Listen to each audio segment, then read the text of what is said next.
దేవునికి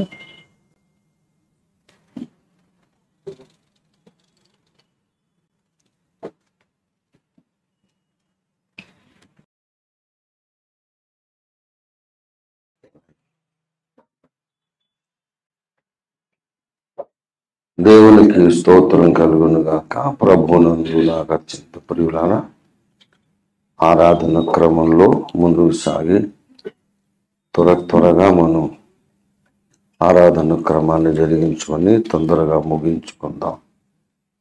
మనం దేవుని వాక్యంలో నుండి నిర్గమకాండము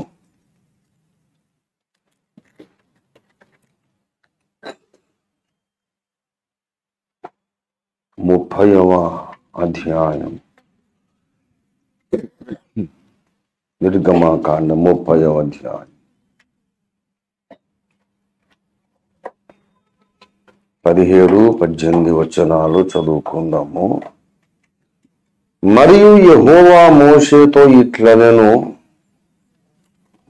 కడుగు కొనుటకు నీవు ఇత్తడితో దానికొక గంగాళమును ఇత్తడి పీటను చేసి ప్రత్యక్షపు గుడారమునకు బలిపీఠమునకు నడుమ దానిని ఉంచి నీళ్లతో నింపవలెను.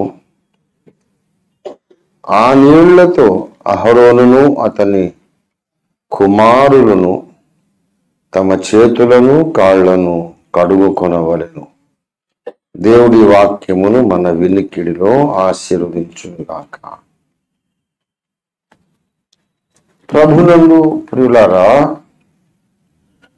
దేవుని సన్నిధికి మనం వచ్చినప్పుడు మనకు ఉండవలసిన వైఖరి ఏమిటి? మనల్ని గూర్చి మనం ఏమని తలంచుకోవాలి, ఆలోచించుకోవాలి, అంచనా వేయాలి.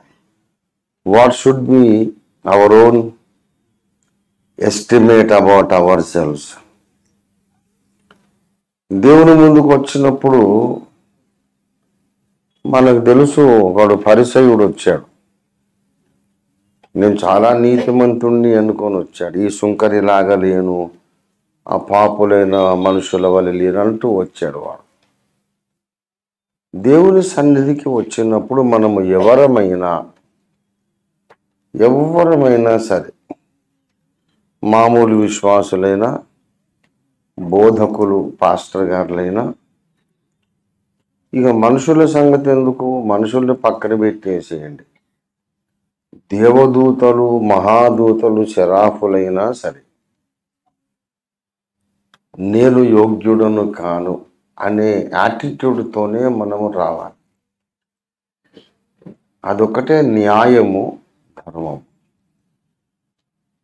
దేవుని ముందు నేనంతా okay, I'm okay before God, నాలో ఏమీ తప్పు లేదు అనుకోవడానికి ఎవరికి అవకాశము లేదు. ఇది బైబిల్ నేర్పిన భక్తి జీవిత మూల పాఠాలలో ఒకటి. ఇక్కడ చదవబడినటువంటి లేఖన భాగాన్ని మనం చూస్తే, నిర్గమకాండం 30వ అధ్యాయంలో ప్రత్యక్ష గుడారానికి మరి బలిపీఠానికి మధ్యలో ఒక ఇత్తడి గంగాళమును చేసి ఉంచమన్నాడు దేవుడు. ఇత్తడి పీటను కూడా చేయమన్నాడు. అహరోనును అతని కుమారులను ఆ నీళ్లతో తమ చేతులను కాళ్లను కడుగుకొనవలెను. ఇది నిత్యకృత్యము, రొటీన్ అన్నమాట. ఇంకా దానికి వేరే ఆప్షన్ లేదు. అంటే కడుక్కోవాలన్నా లేదా, అవసరమా, డిస్కషన్ లేదు, ఎక్స్ప్లెనేషన్ లేదు, ఏం లేదు. తప్పకుండా కడుక్కోవాలి. ఎప్పుడెప్పుడు కడుక్కోవాలి? 20వ వచనం, వారు ప్రత్యక్షపు గుడారములోనికి వెళ్ళినప్పుడు, వెళ్ళేది లోపలికి ఎందుకు వెళ్తారు? దేవునికి సేవ చేయడానికి. గుడారం లోపలికి ఎందుకు ఎంటర్ అవుతారంటే దేవునికి సేవ చేయడానికి. అక్కడ ఏం సేవ చేస్తారు? దేవునికి ఏమన్నా కాళ్ళు విసుకుతారా? బట్టలు ఉతికేస్తారా? ఏం చేస్తారు? ధూపము వేస్తారు. అక్కడ కొన్ని ప్రత్యేక దినాలలో బలి రక్తమును తీసుకెళ్ళి కరుణాపీఠం మీద ప్రోక్షిస్తారు. ఇలా కొన్ని చిన్న చిన్న పనులు ఉంటాయి. దీపవృక్షాన్ని సవరిస్తాడు అహరోను రాత్రంతా కూడా. అది ఆరిపోకూడదు, నూనె పోస్తూ ఉండాలి. ఇలాంటి కొన్ని కార్యాలు ఉన్నాయి తప్ప అక్కడ లోపల వాళ్ళు చేసేది పెద్దగా ఏముండదు. అదే భక్తితో శ్రద్ధతో చేయాలి. లోపలికి వెళ్ళేటప్పుడు కాళ్ళు చేతులు కడుక్కోవాలి. విధి తప్పకుండా కడుక్కోవాలి. ఎందుకంటే ఊర్లో నడిచొచ్చారు, కాళ్ళకు దుమ్మంటూ ఉండొచ్చు.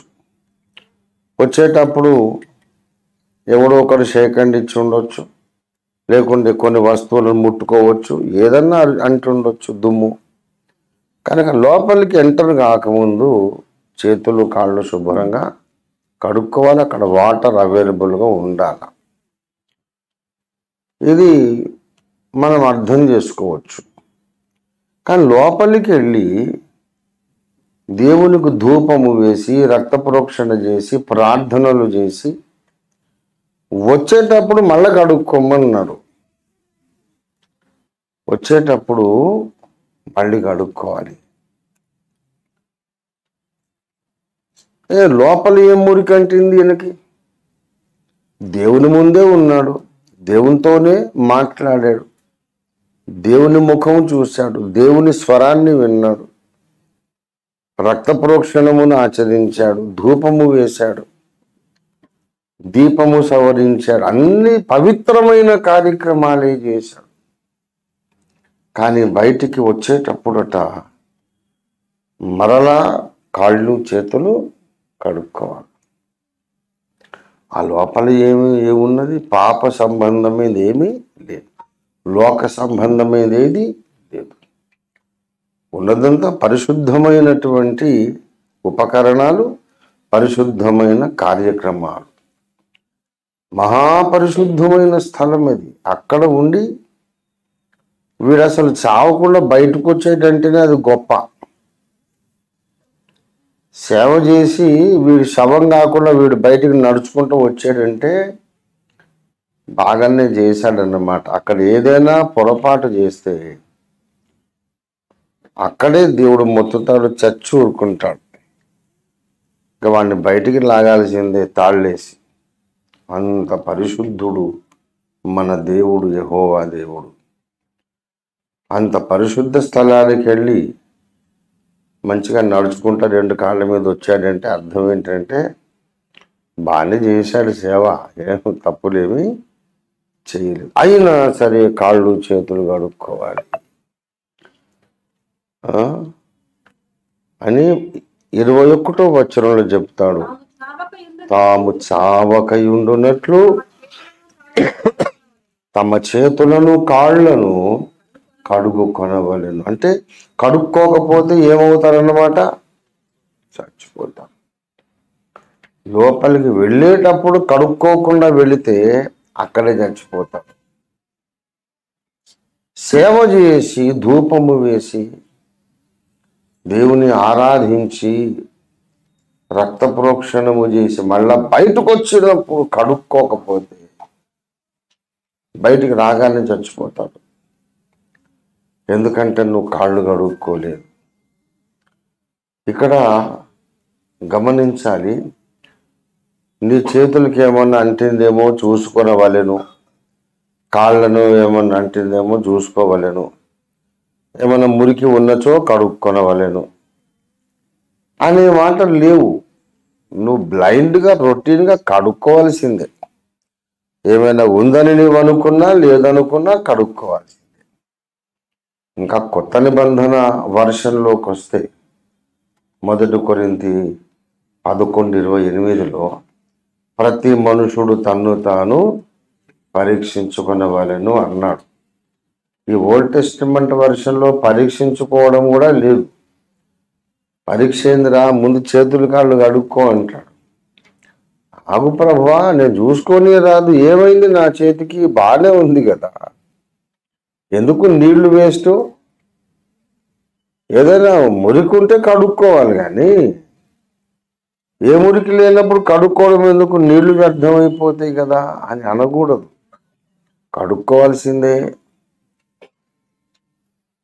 అంటే మరి ఏమీ లేదు కదా, ఎందుకు కడుక్కోవాలి? నా చేతికే వంట లేదు కదా, దుమ్ము కానీ ధూళి కానీ మురికి కానీ లేదు కదా, ఎందుకు కడుక్కోవాలంటే ఒక్కొక్కసారి ఏదైనా అంటినా, నీలో కల్మషం ఉన్నా నీకు కనబడకుండా ఉండే అవకాశం, అదన్నమాట విషయం. ఒకవేళ ఏదైనా నీలో ఒకవేళ దోషము ఉన్నట్లయితే నీకు తప్పకుండా తెలుస్తుంది అనే రూల్ ఏమీ లేదు. నీలో దోషం ఉంటే నీకు తెలుస్తుందని రూల్ లేదు. అసలు తెలియదు అనే రూల్ ఉన్నది. తెలియదు అనే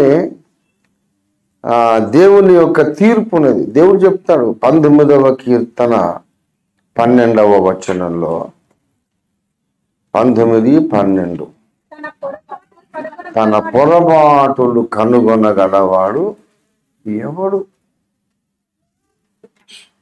అంటే అర్థం ఏంటి?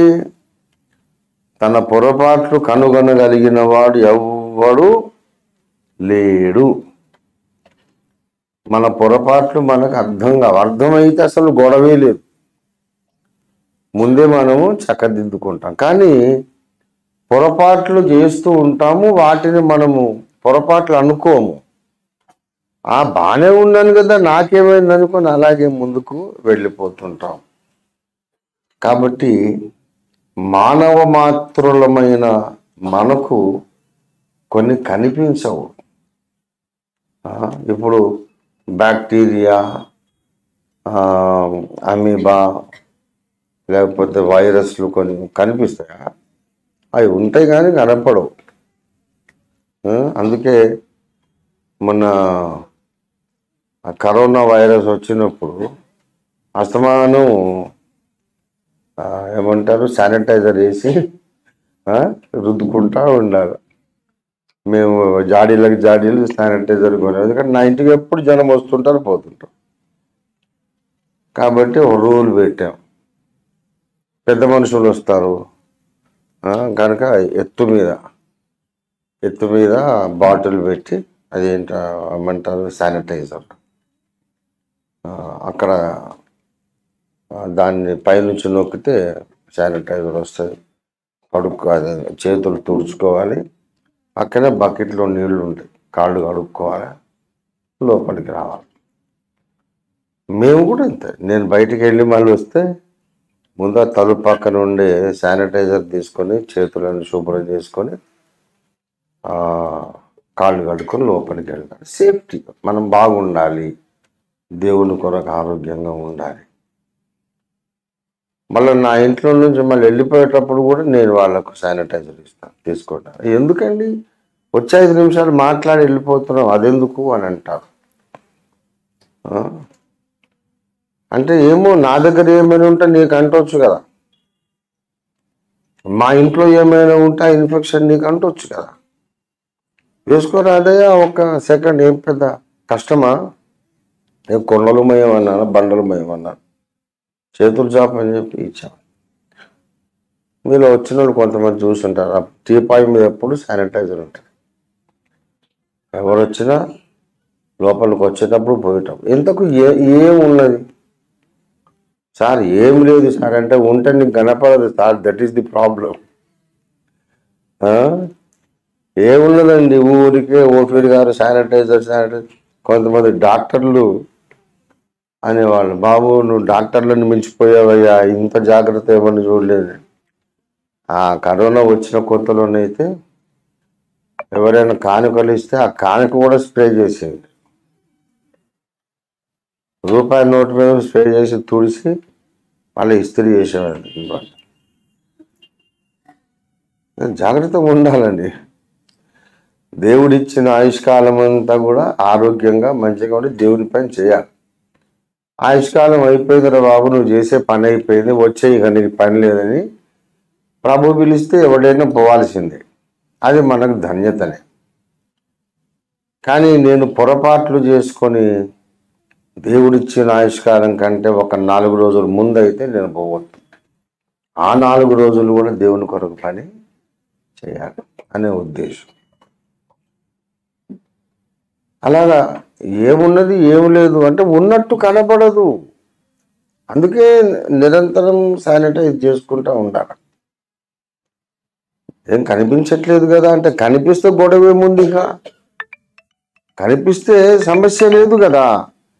అది ఉంటుంది కానీ కనబడదు. ఎక్కువ మనం చేయి పెడతాము, ఏముండదు, చెయ్యి అంతే నీట్గా అనిపిస్తుంది.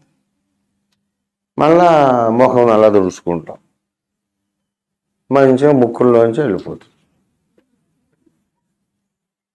వెళ్ళిపోతుంది, బాడీలో సెటిల్ అయిపోతుంది. మెల్లమెల్లగా కొన్ని కోల్డ్ సిమ్టమ్స్, కాఫ్ సిమ్టమ్స్, ఏం కాదు, కొంచెం జలుబు చేసిన పారాసెటమాల్ వేసుకుంటాం, అది విపరీతంగా మన చెయ్యి దాటిపోయిందాకా అర్థం కాదు.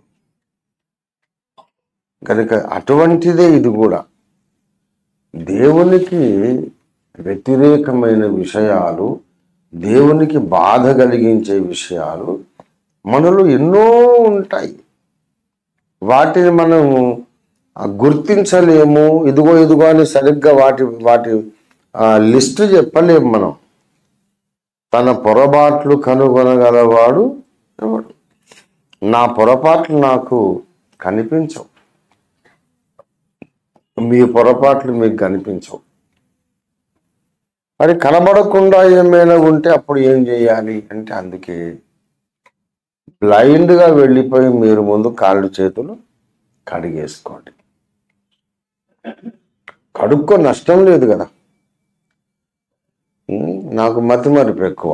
చిన్నప్పుడు నేను బ్రష్ చేసుకొని పొద్దున్నే వేసుకున్న తర్వాత మంచిగా టిఫిన్ అదో ఏదో చేసిన తర్వాత మళ్ళీ నిద్రపోయేవాడిని. నిద్రపోయి మళ్ళీ లేచి ఇప్పుడే లేచానేమో అనుకుని మళ్ళీ బ్రష్ చేసుకున్నాను. అందరు నవ్వుతూ ఉండేవాడు, వీడు రెండోసారి బ్రష్ చేసుకుంటున్నాడు. ఒక అరగంట కొనికి లేవగానే మర్చిపోయేవాడిని అనమాట. ఒక్కోసారి మధ్యాహ్నం పండుకొని లేస్తే సాయంత్రం పొద్దుగుంకే వేళ సేమ్ సన్ రైజ్ అవుతున్నప్పుడు ఎట్లుంటుందో సన్సెట్ అట్లే ఉంటుంది. ఇప్పుడే పొద్దున అయిందనుకొని బ్రష్ చేసుకొని గబగబా స్కూల్కి వెళ్ళాలి అని అన్ని బ్యాగ్ సర్దుకుంటుంటే అక్కయ్య చూసి నవ్వేవాడు, మతిమరు మాలోకం, ఇది సాయంత్రం రా, పొద్దున కాదు అని. రెండోసారి బ్రష్ చేసుకున్నా. నేను మిమ్మల్ని అడుగుతున్నా, అనవసరంగా సాయంత్రం కూడా బ్రష్ చేసుకున్నా, దానివల్ల నష్టం అయ్యమన్నా? ఏం నష్టం లేదు కదా. స్నానం చేసేసాను, మర్చిపోయి మళ్ళా చేశాను, నష్టమా? మర్చిపోయి మళ్ళీ మూడోసారి చేశాను, నష్టమా? ఎన్నిసార్లు కడుక్కున్నా నష్టము లేదు, దానివల్ల నష్టం లేదు. ప్రభువా, నా యందు నీకు ఆయాసకరమైనది ఏదైనా ఉంటే నన్ను చూడు, పరిశీలించు, నన్ను క్షమించు, నిత్య మార్గంలో నన్ను నడిపించు అని ఒక పశ్చాత్తాపము కలిగిన హృదయముతో తగ్గించుకొని మనం నిజంగా మారు మనస్సు పొంది ప్రార్థన చేయడంలో నష్టము లేదు. క్షమించు ప్రభువా అనడంలో నష్టము లేదు. నీ రక్తము ప్రోక్షించి నన్ను కడుగు ప్రభువా అని అడగడంలో నష్టము లేదు. కానీ నేనంతా బాగానే ఉన్నానులే అనుకొని మనం వెళ్ళిపోయాం అనుకోండి అతి పరిశుద్ధ స్థలంలోకి, దేవునికి కోపం తెప్పించేది ఏదైనా నీలో ఒకవేళ ఉంటే అది చాలా మరణకరమైన పొరపాటు అయిపోతుంది. కనుక మన జడ్జిమెంట్ అనేది పర్ఫెక్ట్ కాదు. ఈ జీవిత కాలంలో, ఈ మట్టి శరీరంలో ఉన్నంత వరకు మనం ఎంత మేధావులమైన, ఎంత భక్తి గల భక్త శ్రేష్ఠులమైన లేఖనాలు ఎంత బాగా మనకు తెలిసినా, ఎంత భక్తి సాధన చేసినా, ఎంత గొప్పవాళ్ళమైనా మనలో ఏదో ఒక పొరపాటు ఉండొచ్చు. మరి సేవ చేస్తున్నాము, ఇంకా వేరేదేమి కార్యక్రమాలు ఏమి చేయడం లేదు, సేవ చేస్తున్నాము. అయినా సరే ఆ సేవలో కూడా ఏమైనా పొరపాట్లు జరగవచ్చు. మనకెన్నో సందర్భాలు మనకు బైబిల్లో కనబడతాయి. లేవియా కాండము 10వ అధ్యాయము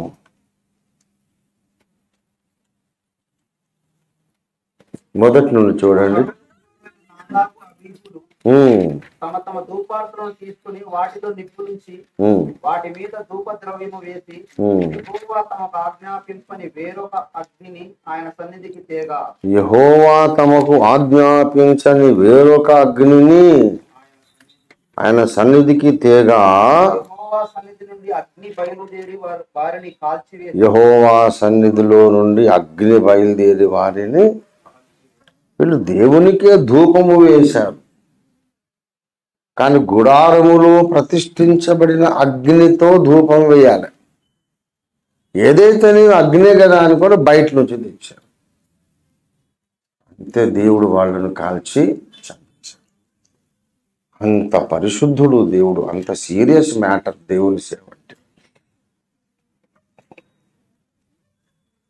నేను ఒక్కోసారి సువార్త చెప్పడానికి, వాళ్ళని కన్విన్స్ చేయటానికి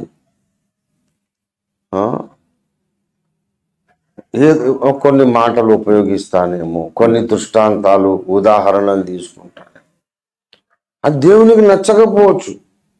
ఏమిరా అట్లాంటి ఉపమానం తీసుకున్నాం ఏంటి అనొచ్చు, తెలియదు.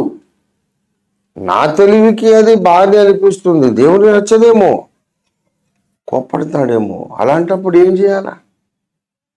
ఏమో తండ్రి, మరి నీ మీద ప్రేమతో ఒక మాట అన్నాను, వాళ్ళందరూ రక్షణ పొందాలని వాళ్ళ మీద ప్రేమతో, మరి నా మాట తప్పైతే నన్ను క్షమించు. అందుకే నేను వాక్య పరిచర్య చేసిన ప్రతిసారి వెంటనే మోకరిస్తాను, ప్రభువా ఇప్పుడు చెప్పిన దాంట్లో ఏమైనా తప్పు ఉంటే క్షమించు. పలుకగూడని మాటలు పలికితే, ఉపయోగించకూడని ఉపమానాలు ఉపయోగిస్తే క్షమించు అని వాక్య సేవ చేసిన తర్వాత నేను ముగించి రాగానే అందరూ ప్రార్థనలు కొరకు వస్తుంటారు. ఆగండి, ఏంటది? అప్పుడే ఇంకేం పని లేదా? జాతర ఏదో సూపర్ మార్కెటా? దేవుని వాక్యం నేను ప్రకటించాను, దాని గురించి నేను దేవుని ముందు నా తప్పులు ఒప్పుకునేది లేదా? నాకు టైం ఇరా? ఏంది మామూలు మానవ వ్యవహారంలాగా చేస్తున్నారు అంటే. రొటీన్గా అయిపోయింది, ప్రసంగం అయింది కదా, ప్రార్థన చేయాలని కొబ్బరి నూనె సీసాలు పట్టుకొని వస్తాం. మీరు ఆగండి. నేను ముందు దేవునికి చెప్పుకునే సంగతులు ఉంటాయి. నేను వాక్యం చెప్పిన తర్వాత నేను చేసిన ఉపదేశములు లోపం ఉంటే క్షమించు తండ్రి. అజ్ఞానిని, నాకు తెలియదు కదా ప్రభువా, నా తప్పులు సీరియస్గా పట్టించుకోకని దేవుని ముందు మొరపెట్టుకున్న తరువాత మీ కొరకు ప్రార్థన చేసే ధైర్యం వస్తుంది నాకు. అప్పుడు ధైర్యం వస్తుంది. అంటే దేవుని సేవ అనేది అంత సీరియస్ మ్యాటర్, దేవుని వాక్యం అనేది అంత సీరియస్ మ్యాటర్. దేవుని సన్నిధిలో ఎట్లా పడితే అట్లా చేయడం కుదరదు. మనకు తెలిసి కొన్ని, తెలియక కొన్ని ఎన్నో తప్పులు జరుగుతుంటాయి. కనుక బ్లైండ్గా ముందు గంగాళం దగ్గరికి వెళ్ళిపోవడమే. ఇంకా అదంతా సోది ఎందుకు? నా తప్ప, నీ తప్ప, ఇంకెవడన్నా అదంతా ఎందుకండి? సొల్లు సోది పక్కన పెట్టేసి గబగబా గంగాళం దగ్గరికి వెళ్ళాలా, నీళ్లు పోసుకోవాలా, స్నానం చేయాలి. స్నానము చేసి మనము దేవుని సన్నిధికి వెళ్ళాలి. దేవుని దగ్గరికి వచ్చిన ప్రతిసారి కూడా మనం స్నానం చేయాలి.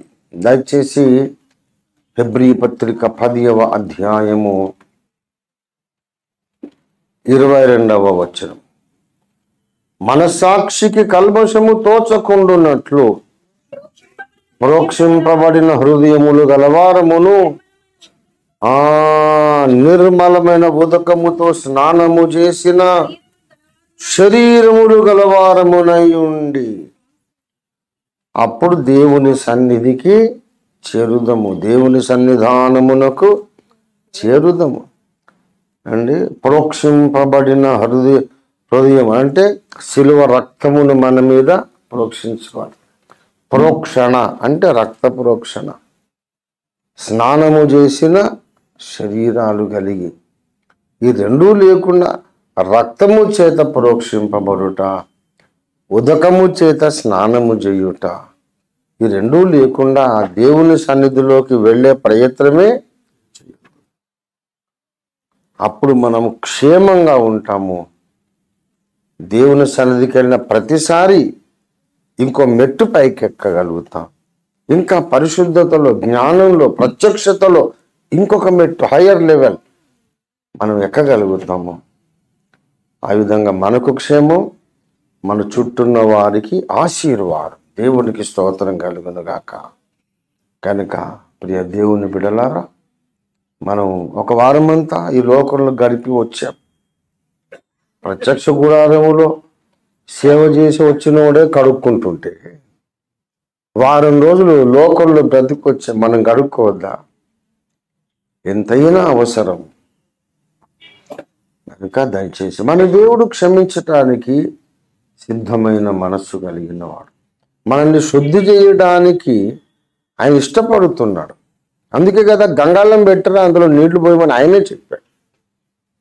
మీకు అవసరమైంది అక్కడ పెట్టండి. నా గుడారం లోపలికి వచ్చినా మళ్ళీ బయటికి పోయినా అక్కడ ఆగాలి, మీ కాళ్ళు చేతులు కడుక్కోవాలి. చూసుకొని ఏం అక్కర్లే, ఈ శానిటైజర్ లాగా ఇంట్లోకి రాగానే రే భూతద్దం దేరా,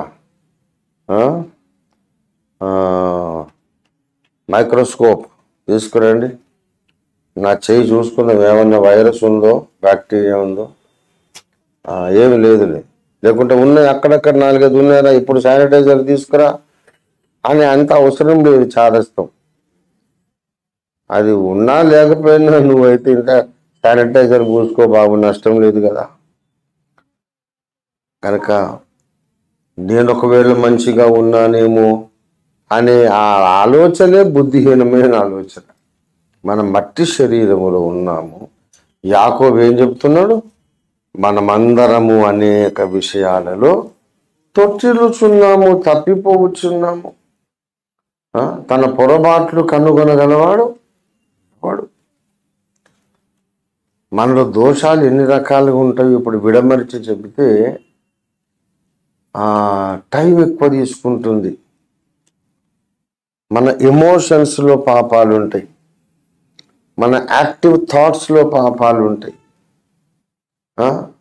మన అభిప్రాయాలలో. ఎమోషన్స్ అంటేనేమో భావోద్రేకాలు, ప్రేమ, దయ, జాలి, ఇవన్నీ ఎమోషన్. భయం కూడా ఒక ఎమోషన్ కదా, అందులో పాపాలు ఉంటాయి. అది లోపల పోతా ఉంటే భయంకరంగా తేలితట్ట కదిపినట్టే ఉంటుంది సబ్జెక్ట్, పాపం అనే సబ్జెక్ట్. ఇప్పుడు ఎమోషన్స్లో పాపం అంటే నేను చెప్తాను, భయం అనేది ఒక భావోద్రేకం కదా. దేన్నైనా భయంకరమైన దాన్ని దేన్నైనా చూస్తే భయపడతాం. భయం అనేది న్యాచురల్ ఎమోషన్. ఇశ్రాయేలీయులు నెఫీలను చూసి భయపడ్డారు. భయపడడం సహజమా కాదా? వాడేమో తాడి చెట్టు ఎంతున్నాడు, వీడేమో ఎంతున్నాడు, భయపడడం. మరి దేవుని కోపం వచ్చి వాళ్ళని చూసి భయపడతారా మీరు? సార్ నేను మీకు అసలు కణాలు ఇయ్యను, వెనుక యూటర్న్ తీసుకోండి, మీరందరూ చచ్చిన దాకా అడవిలో తిరగండి. భయపడకూడని చోట భయపడితే దేవునికి చాలా కోపం వచ్చేస్తుంది. యాక్చువల్గా అయితే భయపడడం అది మానవ సహజమే ఆ పరిస్థితులు. ఆ పరిస్థితిలో ఎవడైనా భయపడతాడు, నువ్వైనా నేనైనా భయపడతాం. కానీ దేవునికి నచ్చలే. ఎందుకురా భయపడ్డాను మీరు? ఎందుకు దేవుని కోపం వచ్చింది చెప్పండి? వీళ్ళు యథార్థవంతులైతే ఐగుప్తులో దేవుడు చేసిన అద్భుత కార్యాలు గుర్తుకు తెచ్చుకోవాలా, జ్ఞాపకం చేసుకోవాలి. ఎర్ర సముద్రమును దేవుడు ఎలా చీల్చాడు, ఫరో రథముల సైన్యములతో ఎలాగ యుద్ధం చేశాడు. ఏ దేవుడైనా ఏ జనములకైనా ఇలాగ చేశాడా? ఇన్ని అద్భుత కార్యాలు చేసిన దేవుడు మాకు తోడై ఉండగా వీళ్ళు మనల్ని ఏం చేస్తారు అని యెహోషువ, కాలేబు అనుకున్నారు. మిగతా 10 గోత్రాల ప్రధానులు అనుకోలేదు. ఇశ్రాయేలు జనాంగం అంతా కూడా భయపడ్డోళ్ళ వైపే ఉన్నారు తప్ప ఎవరైతే ధైర్యం చెప్తున్నారో వాళ్ళని రాళ్ళేసుకోవడమన్నారు. వాళ్ళని సమర్థించాలి. మనము ఆ దేశమును స్వాధీనపరచుకుందాము, మన శక్తి చాలా ఉంటే ఏందిరా స్వాధీనపరచుకునేది, మమ్మల్ని చంపడానికి తెచ్చారా ఏంటి ఇంత దూరం, వాళ్ళేమో రాక్షసులు ఇరుచుకొని తినేస్తారు అని మూర్ఖంగా మాట్లాడుతున్నారు. కానీ ఎర్ర సముద్రముని చీల్చిన యెహోవా దేవుడు మా ముందుండగా వాడు మనల్ని ఏం చేస్తాడు అనుకోలేకపోయారు. భయము మానవ సహజమే, కానీ ఎన్నో అద్భుతములు చూసిన తర్వాత ఇంకా నువ్వు భయపడడం, దేవుడు దాన్ని ఈజీగా తీసుకోడు. ఎరా నా మీద విశ్వాసం లేదు నీకంట. ఇట్లాగా భయపడకూడని సమయంలో భయపడ్డం, ప్రేమించకూడని వాటిని ప్రేమించటం, ఆశించకూడని వాటిని ఆశించటం, ద్వేషించకూడని వాటిని ద్వేషించడం. ఇట్లా ఎమోషనల్ సిన్స్ అంటారు. యాక్టివ్ థాట్స్ అంటే నీ మనస్సులో నువ్వు పూనుకొని ఊహించుకొని ఇట్లా జరిగితే బాగుండు కదా అని కమ్మగా దాన్ని ఎంజాయ్ చేస్తూ నీ థాట్ లైఫ్లో ఒక పిక్చర్ క్రియేట్ చేసుకుంటావు. అది కూడా దేవుడు నువ్వు చేసిన చర్యగా దాన్ని లెక్కిస్తాడు. అలాగ లోపలికి వెళ్ళిపోతూ ఉంటే ముందు బాగానే మంచి శుభ్రంగా స్నానం చేసి మంచిగానే నా అంత పరిశుద్ధుడు లేడని అనుకున్న భావన అంతా పటాపంచలైపోతుంది. ఎన్నోసార్లు నాతో దేవుడు మాట్లాడి నీలో ఇవన్నీ ఉన్నాయి కదా అని చూపించాడు. ఏడ్చి ఒప్పుకోవాల్సి వచ్చింది. అవును ప్రభువా, నేను పరిశుద్ధుడిని ఇంకా కాలేదు. హృదయములో ఎన్నో కల్మషాలు, ఎన్నో రకాల చెడు విషయాలు ఉంటాయి. హృదయం అన్నిటికంటే మోసకరమైంది. అంటే ఎవరిని మోసం చేస్తుంది? ప్రపంచాన్ని మోసం చేయదు, దేవుణ్ణి మోసం చేయదు, ఎవరిని మోసం చేయదు. నీ హృదయము నిన్నే మోసం చేస్తుంది, నా హృదయం నన్నే మోసం చేస్తుంది. యు ఆర్ ఓకే అని చెప్తుంది అది. నువ్వు దేవుణ్ణి భయంకరంగా దుఃఖ పెడుతుంటే నీ హృదయం నీకేం చెప్తుందంటే నీ అంత భక్తుడే లేడని చెప్తుంది. నీ అంత భక్తురాలే లేవు. మీ ఊళ్ళో కానీ దేశంలో కానీ నీ అంత భక్తి పరులు ఎవరున్నారు? నువ్వు బెస్ట్ పర్సన్ కదా అని చెప్తా ఉంటుంది అది. కాబట్టి పరీక్షించుకో. ప్రతి మనుషుడు తాను పరీక్షించుకొనవలెనని చెబితే ఆ పాటి సామర్థ్యం కూడా మాకిక్కడి తండ్రి. పరీక్షించుకునే సామర్థ్యం మాకు లేదు గనుక నీకు ఆయాసకరమైన మార్గము నాలో ఉన్నదేమో నీ చూడమన్నాడు. నేను చూడడం ఏంట్రా? నీకు తెలీదా ఆయాసకరమైన మార్గం ఉంటే? నీకు తెలీదా? నన్ను చూడమంటావేంటి అంటే తెలీదు ప్రభు, ఉంటే తెలీదు. దేవునికి ఆయాసకర మార్గం ఉండొచ్చు, అది చాలా ఉత్తమ మార్గం అనుకొని నేను నడవచ్చు. నాకు తెలియదు, తెలుసుకునేంత జ్ఞానం నాకు లేదు. మనకి ఎంతసేపటికి ఎదుటోళ్ళ తప్పులు చూసే జ్ఞానం ఉంటుంది, కానీ మన సొంత తప్పులు చూసే జ్ఞానం ఉండదు. ఇది ఆదాము సంతానమైన మనకున్న ఒక దౌర్భాగ్య పరిస్థితి. కాబట్టి పాపములంటే, దేవునికి అసహ్యమైన సంగతులు అంటే శరీర కార్యాలు మాత్రమే కాదు, ఎమోషనల్ సిన్స్లో జెలసీ ఒకటి, అసూయ. 99% క్రిస్టియన్స్ ఈ జెలసీ అనే దాన్ని జయించలేరు. ఎవడైనా మనకంటే బాగా ప్రసంగం చేసినా, మనకంటే బాగా పాట పాడినా హృదయంలో భగ్గున మండుతుంది. పైకి మాత్రం కంగ్రాచులేషన్స్ బాగా అని అంటాం, కానీ లోపల బగబగ మండుతూనే ఉంటుంది. పుండు మీద కారం వేసినట్టు. ఏమిరా అంత బాధపడుతున్నావు? వాళ్ళు పాడితే పాడారు, నెక్స్ట్ టైం నువ్వు పాడు, అంతకన్నా బాగా పాడు. అదే వాళ్ళని అందరూ మెచ్చుకుంటుంటే నాకు ఎట్లుంటుంది సార్? నీకు అర్థం కావట్లేదు నా బాధ. ఇవన్నీ ఎమోషనల్ ఫ్లాస్. ఫ్లా అంటే మచ్చ, FLAW. ఫ్లా అంటే మచ్చ, ఎమోషనల్ ఫ్లాస్ అన్నమాట. నాకెన్నో ఉన్నాయి. నేనేం పర్ఫెక్ట్ కాదు, ఎన్నోసార్లు చెప్తాను. నేను చాలా సంతోషంగా ఒప్పుకునే సంగతి ఏంటంటే ఐఎమ్ నాట్ పర్ఫెక్ట్. ఇంకా పంచాయతీ లేదు.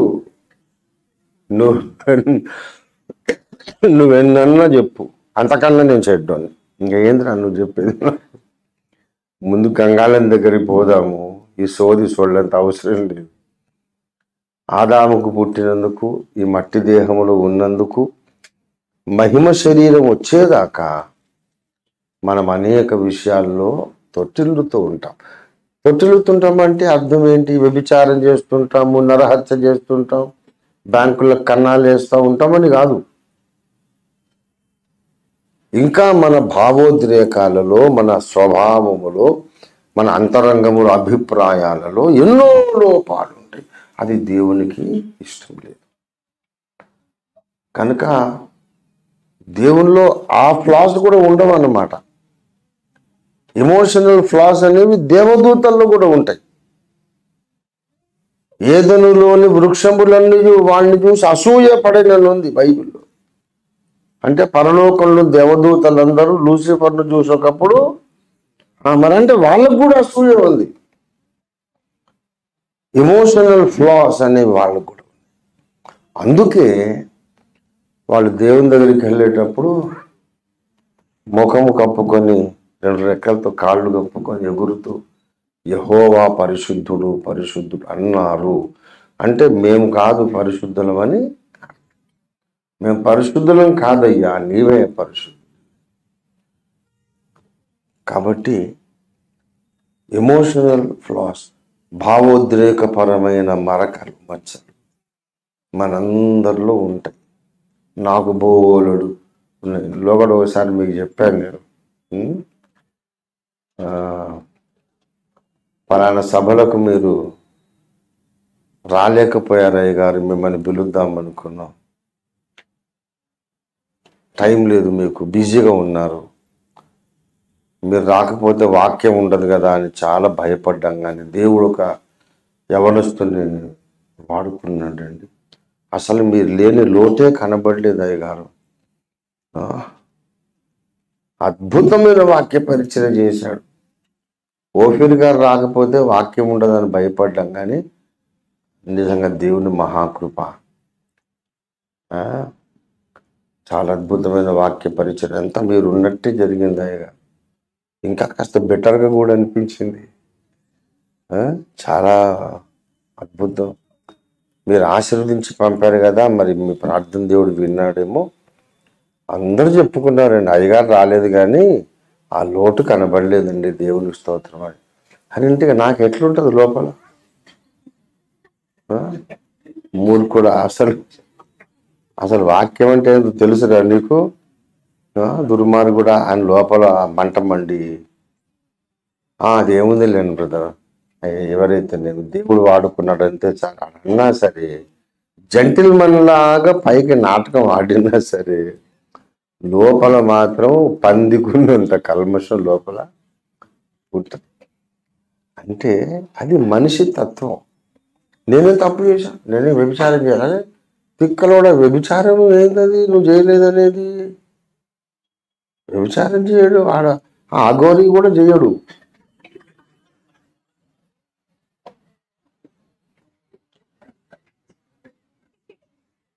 అయితే వాడు పరిశుద్ధుడా ఏంటి? అది కాదు, పాపం అనేది అది ఒక్కటే కాదు, ఇంకా లోపల చెండాలం చెత్త చెదారం బోల్డ్ ఉంటుంది. మొన్న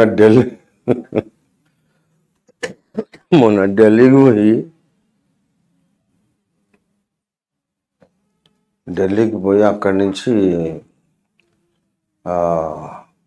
కార్లో ఎటో వెళ్తున్నాము. ఢిల్లీ దాటి బయటకు వచ్చి ఒక చోట పెద్ద కొండలాగా ఉంది. ఆ కొండ మీదకి ఇట్లా దారిలాగా ఉంది. కొండ ఉంది, కొండ మీద దారి ఉంది. ట్రక్కులు ఆ దారి మీద పోయి పైకి పోయి మళ్ళీ వస్తున్నాయి. ఇదేంటిది అని అంటే చెత్త పోషొస్తున్నాయి. అవి ట్రక్కులు చెత్త పోషొస్తున్నాయి. ఎందుకు ఆ కొండ మీద పోస్తున్నారు, ఎందుకు చెత్త అని అడిగా. కొండ మీద చెత్త పోయడం కాదు సార్, ఈ కొండనే చెత్త కొండ.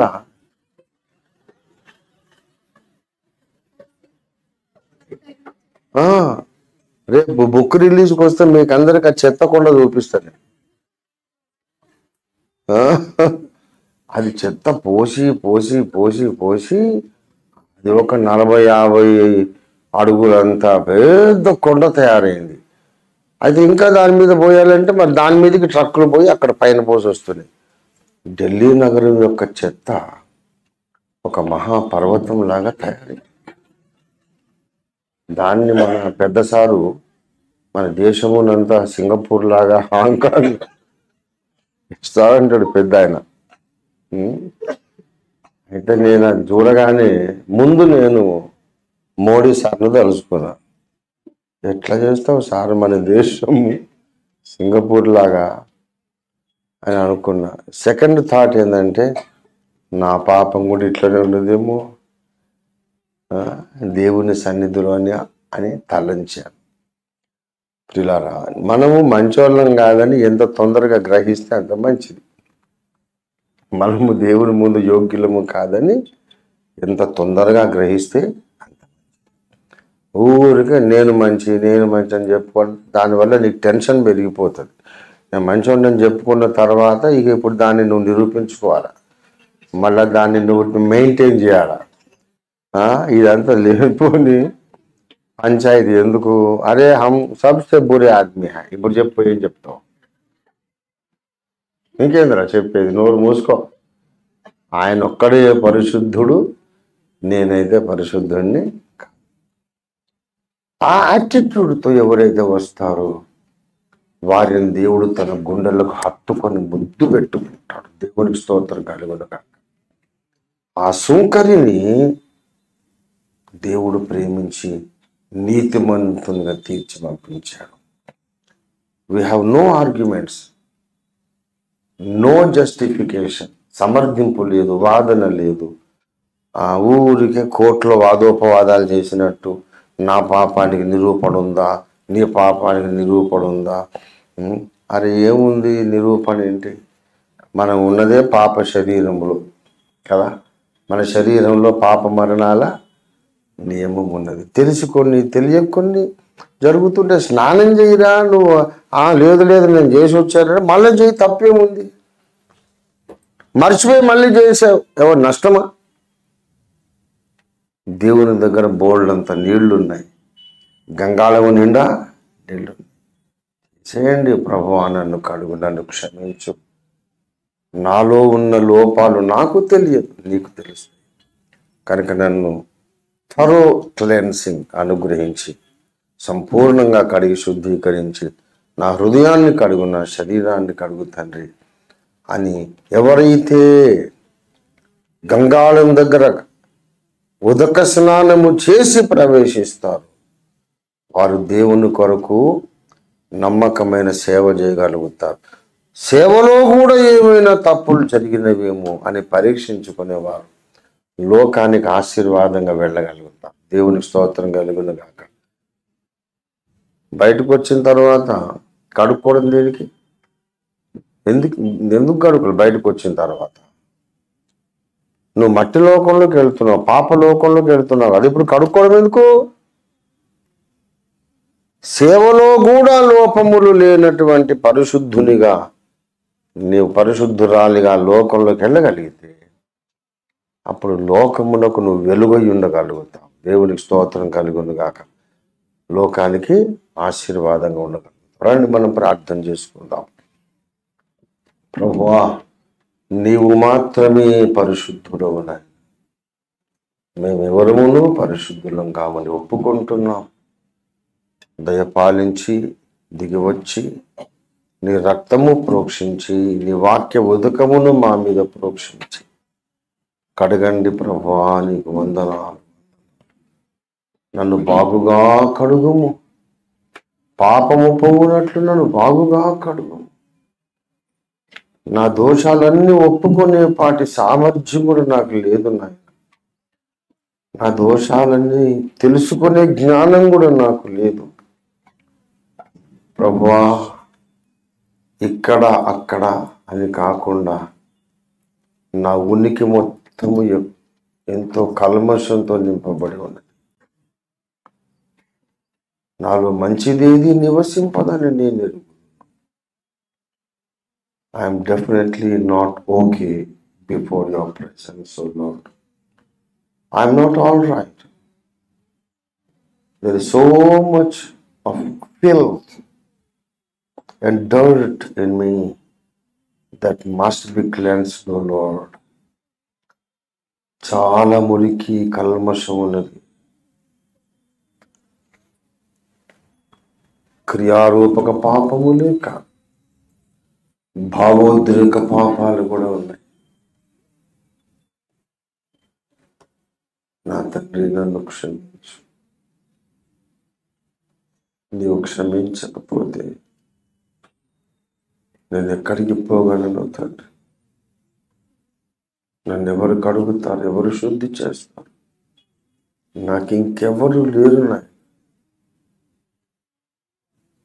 నీ రక్తముతో నన్ను కడుగు, నీ అగ్నితో నన్ను కావచ్చు. పరిశుద్ధ తండ్రి, నీ దివ్య శరీరము మహాపరిశుద్ధమైనది, అతి పరిశుద్ధమైనది. నీ యొక్క పునరుత్థాన శరీరం. నీ శరీరము తినకపోతే నేను బ్రతకలేను. నీ శరీరం తినడానికి యోగ్యునిగా, యోగ్యురాలుగా నన్ను చేయండి. దయచేసి నీ రక్తంతో నన్ను కడగండి. అతి పరిశుద్ధమైనది, అమూల్యమైనది నీ రక్తము. నీ రక్తమును త్రాగడానికి యోగ్యునిగా, యోగ్యురాలుగా నన్ను చేయండి ప్రభువా. వివరాలు మేము చెప్పలేము తండ్రి, వివరాలు చెప్పలేము. But we're totally rotten people, totally rotten people. We're unworthy, O Lord. నేను అయోగ్యుడను, అయోగ్యురాలు. ఇంకేమని చెప్పను తండ్రి. నన్ను క్షమించు తండ్రి. నా మీద కోపపడకు, నా మీద బాధ పెట్టుకోకు. నేను మంటివాడనని జ్ఞాపకం చేసుకో. నేను మంటి దానని జ్ఞాపకం చేసుకో. నువ్వు నన్ను మట్టితోనే చేశావు కదా. ఇంకా నాలో సంపూర్ణత ఎలాగొస్తుంది ప్రభువా? దయతో ఒకసారి నన్ను జ్ఞాపకం చేసుకో, నన్ను క్షమించు. మనం కొంతసేపు దేవుని సన్నిధిలో మన పాపాలు ఒప్పుకుంటూ సమయం గడుపుదాం. మన విన్న వాక్యపు వెలుగులో, దేవుని ముఖ కాంతిలో మనల్ని మనం పరీక్షించుకుంటూ అవకాశం ఉన్నంత వరకు పాపాలు ఒప్పుకుందాం. ఒకవేళ ఏమైనా తెలిసిన ఉంటే ఒప్పుకుందాం. తెలియకపోతే యేసయ్యా, నీదే బాధ్యత. నాకు చేత కాలేదయ్యా, నీవే బాధ్యత తీసుకో. నన్ను సంపూర్ణంగా కడిగి శుద్ధీకరించని ఆయనకు అప్పగించుకుందాం. ఇది ప్రార్థన సమయం, ఇది పాప ఒప్పుకోలు సమయం, ఇది మనందరం యేసు రక్తములో స్నానాలు చేసే సమయం. స్నాన ఘట్టానికి వచ్చాం, ఇత్తడి గంగాళం దగ్గరికి వచ్చాం. సమయాన్ని సద్వినియోగం చేస్తాం.